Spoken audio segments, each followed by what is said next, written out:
बाजरे 4 गुना बिका। और मेरे यहाँ एक उदाहरण के रूप में मैं आपको बताता हूँ। अब 25,000 एकड़ जमीन कोसली की मंडी के नीचे हुई, 23,700 किसानों ने रजिस्ट्रेशन कराया। अगर हम 8 क्विंटल के हिसाब से भी देते हैं तो भी 2 लाख क्विंटल बाजरा हमने खरीदना चाहिए था सरकार। फिर हमने कहा जी बाजरा कहीं भी पूरे देश में नहीं खरीदा जाता, केवल 2 साल से मेरी सरकार खरीद रही है, आदरणीय मनोहर लाल जी खरीद रहे हैं। और 2 साल से, उससे पहले भी सरकारें हुआ करती थी, उसके बाद भी आज भी सरकार है। निरंतर 2 साल से हमने बाजरा खरीदा। लेकिन दिक्कत कहाँ आई है? पिछली बार जब कह रहे थे जी आड़ती बेच जाते हैं, व्यापारी बेच जाते हैं, तो हमने कहा जी किसानों के खाते में सीधा पैसा जाना चाहिए बाजरे का, ताकि किसान के नाम से बाजरा बिके। लेकिन आपको ताज्जुब होगा, 7 लाख क्विंटल, बल्कि 7 लाख क्विंटल से भी ऊपर बाजरा एक कोसली की मंडी में बिक गया। बिकना चाहिए था 2 लाख क्विंटल बाजरा, और बिका कितना? 7 लाख। कौन कर रहा है गड़बड़ी? भाई मैं तो कभी बाजरा बेचता नहीं, ना मैं किसी अधिकारी से कमीशन खाता, नहीं समझे। 24 घंटे किसान की लड़ाई, क्यों? मैं किसान का ही बालक हूँ। आज भले ही आप लोगों के आशीर्वाद से यहाँ तक पहुंच गया, लेकिन एक्चुअल में मेरे मूल में किसान ही है, खेत खलियान ही है।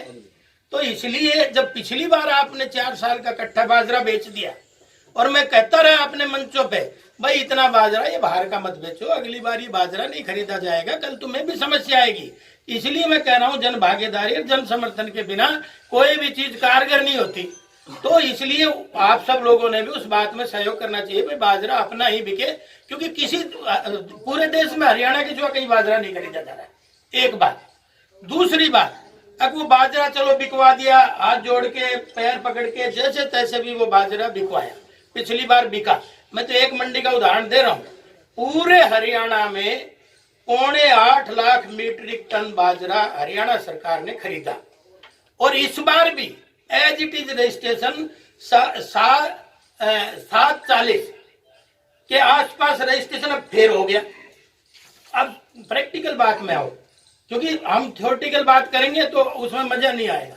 प्रैक्टिकल बात में आओ, इस बार भी रजिस्ट्रेशन एज इट इज हो गया, जबकि इस बार बाजरा भी क्वालिटी वाइज डाउन है और क्वांटिटी भी उतना नहीं हुआ जो पिछली बार बाजरा हुआ था। मैं तो रोज खेतों में ही घूमता हूँ, मुझे भी पता है उस बात का। एक मिनट आप मेरी बात सुनो। ना, पहले मेरी बात सुनो। जब मैं सुन रहा था ना, सारी बैठे, पहले मेरी पूरी सुन लो, फिर सुन लेंगे तेरी भी। कहीं जा रहा है? हाँ, तो इसलिए मैं ये कहना चाहता हूँ, भाई पिछली बार ये बाजरा, फिर सरकार ने उसी बाजरे को क्या करती, जब इतना बल्क में आ गया तो उल्टा बेच दिया। उल्टा बेचा तो वही 1300-1400 रुपए में सरकार ने उल्टा बेचा। बेचा कि नहीं बेचा? लेकिन उसके बेचने के बाद भी क्या हुआ, अब वो फिर खरीदा गया, फिर उन्हीं मंडियों में, फिर उन्हीं बुखारियों में, फिर उन्हीं गोदामों में वो फिर भर लिया गया। और इस बार ना तो बाजरा उतना हुआ और ना बाजरा इतना बोया गया, क्योंकि उसमें भी मैं गहराई में जाऊंगा तो सारी डिटेल बता दूंगा। लेकिन इस बार जब बाजरा ही 40% 50% हुआ है, तो मैं ये समझता हूँ रजिस्ट्रेशन उतना ही फिर कैसे होगा। एक बाजरे की बोरी 3 बार कैसे खरीदी जाएगी? कोई भी सरकार नहीं खरीद सकती, बिना आपके सहयोग के बिना कैसे खरीद देगी?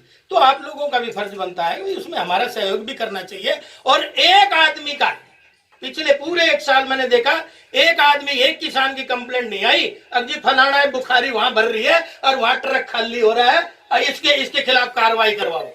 भाई मैं क्या देख नहीं रहा? लेकिन ऐसा है कि सरकार भी देख रही है। हमने लास्ट तक बाजरा बिकवाया, 2 साल लगातार बाजरा बिकवाया। इस बार क्या हुआ, अगर आप ही कह रहे हो भाई वो फेंक के आ जाओ अस्तित्व, सबसे पहले मैं था जो मेरे पूरे इस क्षेत्र के प्रतिनिधियों को लेके मुख्यमंत्री जी से मिला। मैंने कहा जी देखो, हमारा तो किसान जो है वो बाजरे की खेती करता है, सरसों होती है या बाजरा होता है, गेहूं तो इतना ही होता है जिससे अपना घर का काम चल जाए।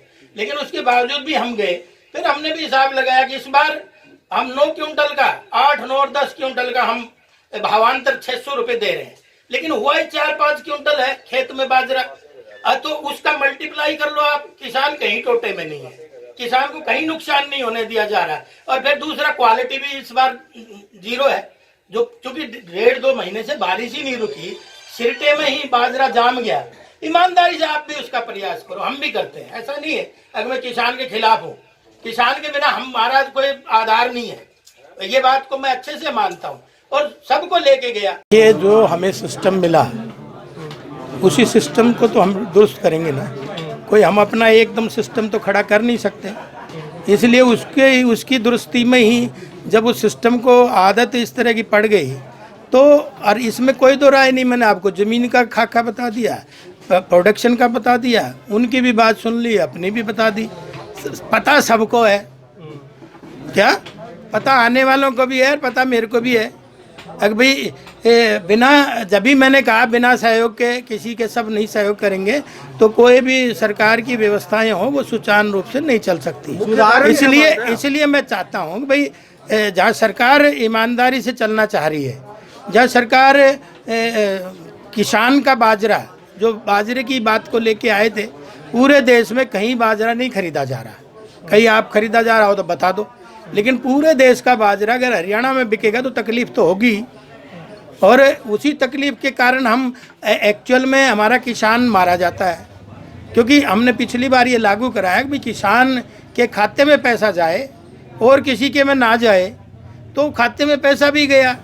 और इस बार भी बाजरा आपको पता है बारिश की भेंट चढ़ा है, उतनी पैदावार भी नहीं, ना क्वालिटी उतनी, ना क्वांटिटी उतनी। तो उस हिसाब से मैं कहता हूँ कि आज किसान उस मामले में तो नुकसान में है नहीं। तो आप रजिस्ट्रेशन करके बाजरा ले रहे हैं किसानों से, मेरी फसल मेरा ब्यौरा जो रजिस्ट्रेशन, उसके बावजूद गड़बड़ी कैसे हो रही है, ये समझ से परे है ना।